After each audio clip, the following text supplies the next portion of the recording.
बहुत समय पहले की बात है। गर्मियों का मौसम था। हर जगह सूखा अकाल पड़ा हुआ था। सब कुछ गर्मी से खत्म हो गया था। पानी की कहीं बूंद तक नहीं थी, जिस वजह से ढेरों जानवर मर रहे थे। जंगली जानवर पानी की तलाश में थे। फिर एक दिन चिड़िया उड़ती हुई आती है। सुनो सुनो जंगल वासियों सुनो, मुझे दूर जंगल पे ढूंढने पे एक जगह थोड़ा सा पानी मिला है। क्या तुम सच कह रही हो चिड़िया रानी? तुम्हें पानी मिला है क्या? और नहीं तो क्या, झूठ बोलकर मुझे क्या मिलना भला। मैं तो अपनी प्यास बुझा कर आई हूँ। अगर तुम सबको भी पानी पीना है तो चलो मेरे साथ वहाँ पे जल्दी से। मुझे उम्मीद है वहाँ खुदाई करने पे बहुत सारा पानी निकलेगा, पूरा तालाब बनेगा वहाँ पे। सारे जानवर खुश हो जाते हैं कि शुक्र है पानी मिला, और सब चिड़िया के पीछे पीछे पानी की तलाश में चल पड़ते हैं। वहां पहुंच के सब देखते हैं कि पानी तो बहुत कम है, बस एक घड़ा भर पानी है। इसको पी के तो किसी का मुंह तक गीला नहीं होगा। अरे चिड़िया रानी, ये पानी तो बस तुम्हारे लिए ही है। इससे तो बस तुम्हारी ही प्यास बुझ सकती है, बाकी किसी की नहीं। अरे बेवकूफो, जरा सा दिमाग लगाओ। कोई भी चीज मेहनत से मिलती है, आसानी से नहीं। अगर कोई चीज हमें आसानी से मिल जाए तो उसे पाने का मजा खराब हो जाता है। हमें इसकी खुदाई करनी चाहिए। क्या पता खुदाई करने पे बहुत सारा पानी निकल आए। हाँ, चिड़िया रानी सही कह रही है, हमें खुदाई करनी चाहिए। हाँ हाँ, करो करो खुदाई, पानी निकल आएगा। तुम सब खुदाई करो, मैं हिसाब लगाती हूँ कौन कितना खोद रहा है। जो जितना ज्यादा खोदेगा उसे उतना पानी मिलेगा। हाँ। दरअसल लोमड़ी बेहद आलसी थी। वो चाहती थी कि सारे काम करें, खुदाई करें, और वो आराम से बैठ के बाद में पानी पीने के मजे ले। इसीलिए वो चालाकी दिखा के आराम करना चाहती थी। हाँ, ये क्या बात हुई भला? हम सारे काम करें, इतनी मेहनत करें पानी निकालने के लिए, और तुम चुपचाप बैठ के पानी पीने का मजा लो। देखो, अगर पानी पीना है तो हमारे साथ पानी के लिए खुदाई करनी पड़ेगी, वरना पानी की एक बूंद तक नहीं मिलेगी। अरे ओ पिद्दी सी गिलहरी, एक पंजा मारूंगी तो यही दम तोड़ दोगी। बड़ी आई मुझ पे हुक्म चलाने वाली। मैं पिद्दी ही सही, पर काम में आलस नहीं करती हूँ तुम्हारी तरह। तुम तो इतनी हट्टी कट्टी हो, फिर भी आलस करती हो। इस तरह से सारे जानवर खुदाई करते हैं और कड़ी मेहनत करते हैं ताकि पानी निकाला जाए, पर लोमड़ी उनके साथ काम में हाथ नहीं बटाती। वो चुपचाप से बैठी रहती है। फिर बहुत मेहनत करने के बाद वहां पानी का तालाब निकल आता है। सारे जानवर बहुत खुश हो जाते हैं और राजा शेर सबको हुक्म करता है। हमें बहुत खुशी हुई है कि सारे जानवरों ने बहुत मेहनत की और उस मेहनत का फल भी मिल गया। आज जश्न मनाया जाएगा, और हाँ, इस जश्न में आलसी लोमड़ी शामिल नहीं होनी चाहिए, और ना ही इसे पानी की भी एक बूंद मिलनी चाहिए, क्योंकि इसने काम में हमारे साथ हाथ नहीं बटाया। नहीं नहीं राजा साहब, ये जुल्म ना करे मुझ पे। भूल हो गई मुझसे। अगर आप मुझे अपनी टोली से बाहर निकाल देंगे तो मैं क्या करूंगी? ये सब तुम्हें पहले सोचना था। लोमड़ी को जश्न से दूर रखा जाता है। उसका मन बहुत तरस रहा था कि वो जश्न कैसे करे और पानी कैसे पिए। उफ, क्या करूं? जश्न तो मैं दूर से भी देख सकती हूँ, पर पानी का क्या करूं? बहुत प्यास लगी है। हाँ, ऐसा करती हूँ, चुपचाप जाकर पानी पी लेती हूँ। किसी को क्या ही पता चलेगा, सारे जश्न में मगन हैं। जैसे ही लोमड़ी पानी के करीब जाने लगी, तभी सारे जानवर वहां आ गए और सभी ने लोमड़ी को वहां से भगा दिया और खरगोश को वहां पहरे के लिए रख दिया ताकि बाकी जानवर जश्न करें। खरगोश पानी से भरे तालाब पर पहरा देने लगा। पानी तो मैं पी के ही रहूंगी। ऐसा करती हूँ, खरगोश को बेवकूफ बनाती हूँ। पर कैसे कैसे इसको बेवकूफ बनाऊं? मेरे पास तो ऐसा कुछ है ही नहीं जो इसको देके ठगूं। लोमड़ी के शैतानी दिमाग में तरकीब सूझती है। वो खरगोश के पास जाती है और उसे अपनी बातों में फंसाने लगती है। मुझे तुम पे बहुत तरस आ रहा है। चलो मैंने तो कोई काम नहीं किया। तुमने इतना काम किया, फिर भी तुम्हें जश्न से दूर रखा जा रहा है पहरा देने के लिए। बाकी सारे जश्न का मजा ले रहे हैं। हाँ, तुम सही कह रही हो, पर क्या करूं? अब राजा साहब का हुक्म है, पूरा तो करना ही पड़ेगा। लोमड़ी को लगा कि खरगोश ऐसे नहीं फंसने वाला, उसे फंसाने का दूसरा तरीका अपनाना होगा। इस खरगोश को कुछ दे के फंसाना होगा, पर क्या दूं? मेरे पास तो खाने के लिए कुछ भी नहीं है। सुनो खरगोश भाई, क्या तुम अमर होना चाहते हो? मेरे पास एक चीज है जिसे खा के तुम अमर हो सकते हो। हाँ, मुझे अमर होना है। क्या है वो चीज जिसे खा के मैं अमर हो जाऊंगा? मुझे दो। हाँ, वो चीज मैं तुम्हें दूंगी, पर एक शर्त पे, अगर तुम मुझे पानी पीने दोगे तो। खरगोश कुछ सोचने लगता है और फिर सोच के हाँ बोलता है। हाँ, ठीक है, पर तुम जल्दी से पानी पी लेना ताकि तुम्हें कोई देख न ले। पर उससे पहले मुझे वो चीज दो जिसे खा के मैं अमर हो जाऊंगा। चालाक लोमड़ी के पास कुछ देने को तो था ही नहीं। वो खरगोश को बेवकूफ बना के पानी पीना चाहती थी। लोमड़ी पेड़ के पीछे जाके एक पत्ते पे हक देती है और आके वो अपना गूं खरगोश को देती है और कहती है, लो, इसे जल्दी से खा लो, अगर तुम्हें अमर होना है तो। आहा, अब मैं अमर हो जाऊंगा। खरगोश बहुत खुश हो जाता है कि अब वो गू खा के अमर हो जाएगा। दूसरी तरफ लोमड़ी खरगोश को बेवकूफ बना के जल्दी से जाती है और पेट भर पानी पी लेती है। उसे पानी पीते ही गिलहरी देख लेती है और वो जाके सभी जानवरों को बुला के ले आती है। उधर जब खरगोश लोमड़ी का गू अमर होने के लिए खा लेता है तो वो अमर नहीं होता, बल्कि उसे पता चल जाता है कि लोमड़ी उसे बेवकूफ बना गई अपना गू खिला के। छी छी, ये क्या खिला दिया मुझे? तभी सभी जानवर वहां आ जाते हैं। खरगोश सारी बात उन्हें बताता है कि कैसे लोमड़ी ने उसे बेवकूफ बना के पानी पिया। शेर राजा खरगोश की जगह अब कछुए को पहरे पर लगा देता है। हे खरगोश, तुम भरोसे के लायक ही नहीं हो। तुमने हमारा भरोसा तोड़ा है। लोमड़ी की बातों में आके अब से तालाब पर पहरा कछुआ देगा। कछुआ तालाब की पहरेदारी करने लगा। तभी लोमड़ी को अगले दिन फिर से प्यास लग गई। वो फिर से पानी पीने आ गई तो देखती है अब कछुआ पहरा दे रहा है। किसी को भी बेवकूफ बनाना मेरे बाएं हाथ का काम है। इस कछुए को भी ऐसे ही बेवकूफ बना के पानी पी जाऊंगी। हाँ। लोमड़ी कछुए के पास आती है और उसे अपनी बातों में उलझाने लगती है। कछुए भैया, क्या तुम भी अमर होना चाहते हो, जैसे मैंने खरगोश को अमर होने का दवा दिया था? क्या सच में तुम्हारे पास कोई ऐसी दवाई है जिसे खाने से अमर हो जाते हैं? लो कर लो बात। तुम्हें नहीं पता आज तक मैंने कितनों को अमर किया है। हाँ हाँ, मुझे भी दो वो दवाई। ठीक है, पर उसके बदले मुझे तुम पानी पीने दोगे ना? हाँ बिल्कुल, तुम मुझे दवाई दो, मैं तुम्हें पानी पीने दूंगा।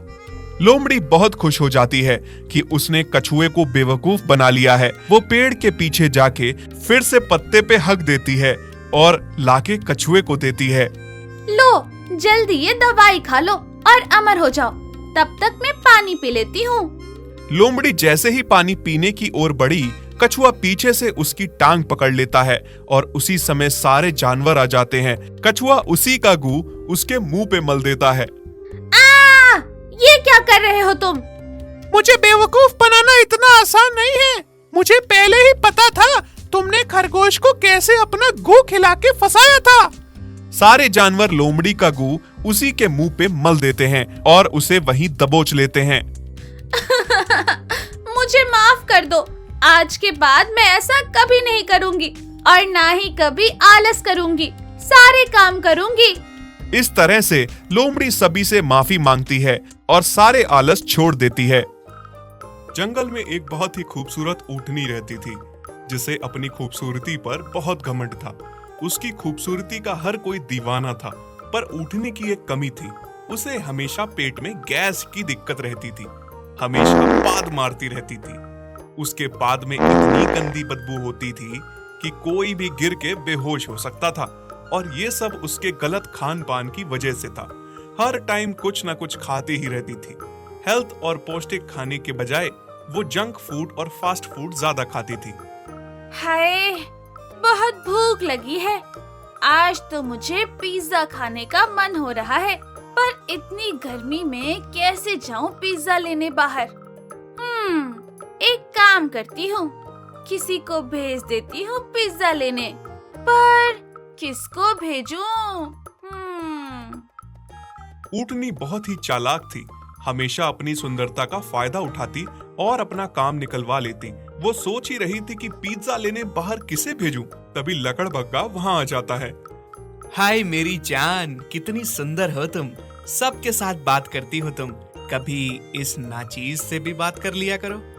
अच्छा ऐसा है, पर मुझे तो तुम भी औरों की तरह ही लगते हो, बड़ी बड़ी बातें करने वाले। नहीं नहीं, तुम ऐसा क्यों कह रही हो? मैं तो तुमसे बहुत प्यार करता हूँ, वो तो तुम ही हो। तुमने मुझे कभी मौका ही नहीं दिया साबित करने का। अच्छा, अगर ऐसा है तो देखते हैं आज तुम्हारे प्यार को भी आजमा के। वैसे तो बड़े आए और बड़े गए, जो कहते हैं कि प्यार करते हैं, पर सारे फेल हो गए। हाँ हाँ, तुम एक बार आजमा के तो देखो।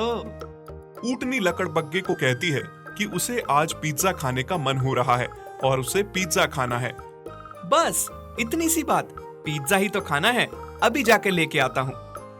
लकड़बग्गा उसके लिए पिज्जा लेने जाता है। ऊँटनी बहुत खुश हो जाती है। अभी मैं पिज्जा खाऊंगी, मजा आएगा।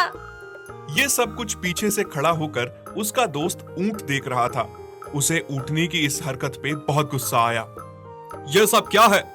तुम अपने स्वार्थ के पीछे सबका गलत इस्तेमाल करती हो, सबको अपने प्यार और शादी का झांसा देकर गलत करती हो, बस अपनी भूख मिटाने के लिए।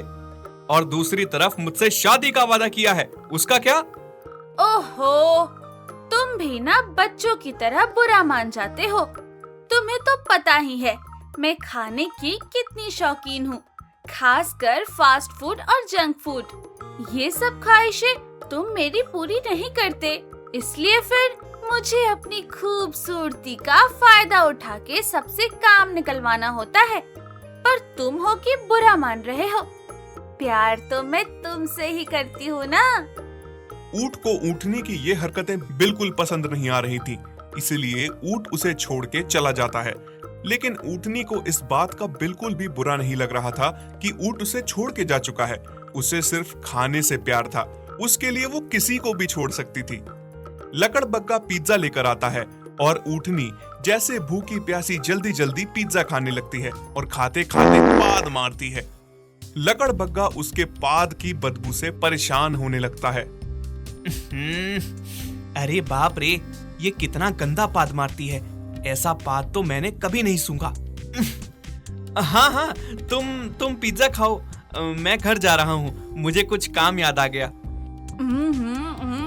अच्छा, पर तुम तो कह रहे थे कि तुम्हें मेरे साथ समय बिताना है। हाँ, लेकिन अभी तो मुझे कुछ काम याद आ गया है, मैं कल आऊंगा ना तुमसे मिलने। अच्छा ठीक है, लेकिन कल याद से आना और कल बर्गर खिलाना।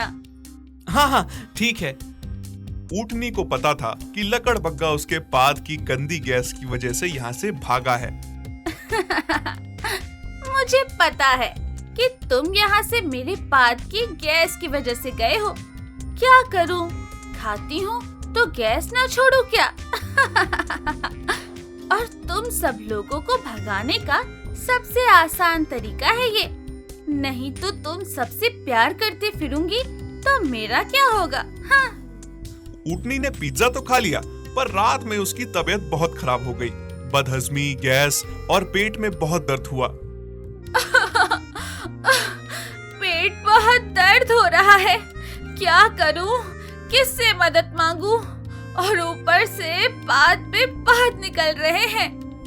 ऊँटनी आधी रात को ऊँट के पास आती है और उससे मदद मांगती है। कितनी बार तुमसे कहा है हेल्दी और पौष्टिक खाना खाया करो, लेकिन तुमने मेरी कभी नहीं सुनी।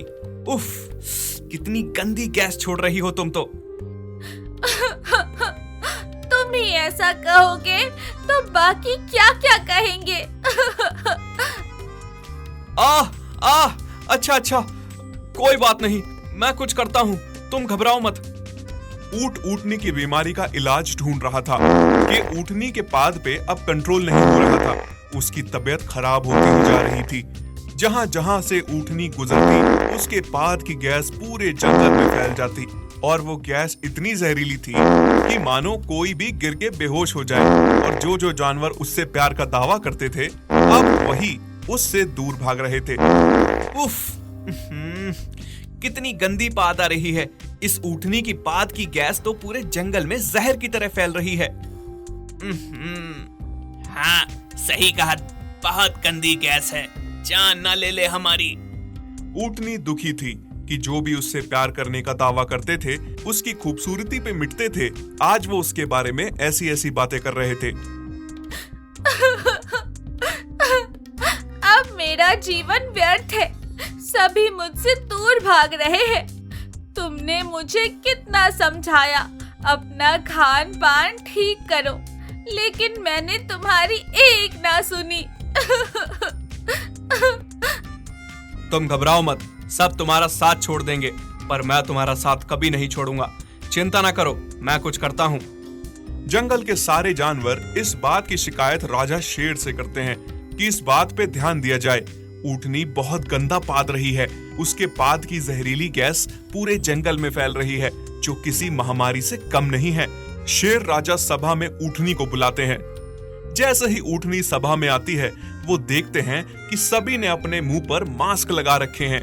ये देख के ऊँटनी बहुत शर्मिंदा होती है, पर ऊँटनी लगातार पादे ही जा रही थी। ए सुंदर ऊँटनी, ये क्या सुन रहा हूँ मैं? मुझसे सारे जानवरों ने आके शिकायत की है कि तुम बहुत गंदा पाद रही हो, जिसकी गैस से सारे जानवर बेहोश हो रहे हैं। अगर तुमने इसका जल्द से जल्द इलाज नहीं किया तो तुम्हें ये जंगल छोड़ के जाना होगा। नहीं राजा जी, इसकी नौबत नहीं आएगी। मैंने इस बीमारी का इलाज करने वाला ढूंढ लिया है। इसका इलाज बंदर मामा के पास है। बंदर मामा के पास एक चूर्ण है जिसकी 3 दिन तक खुराक लेनी पड़ेगी और ये बीमारी ठीक हो जाएगी। ऊँट ऊँटनी को लेकर बंदर मामा के पास जाता है और बंदर मामा उन्हें वो चूर्ण देते हैं जिससे ऊँटनी की पाद मारने की बीमारी ठीक हो जाए। बस फिर थोड़े दिन में ऊँटनी की यह बीमारी बिल्कुल ठीक हो जाती है। अगर तुम ना होते तो आज मेरी ये बीमारी ठीक ना होती। तुम कितने अच्छे हो। इसके बाद ऊँटनी पौष्टिक और हेल्दी खाना खाने लगी। दोनों एक दूसरे के साथ हंसी खुशी रहने लगे। यदि आप ऐसी कहानियां और देखना चाहते हैं तो हमारे चैनल को सब्सक्राइब करें और बेल आइकन पर क्लिक करें ताकि हमारी सारी नई वीडियोस आप सबसे पहले देख सकें।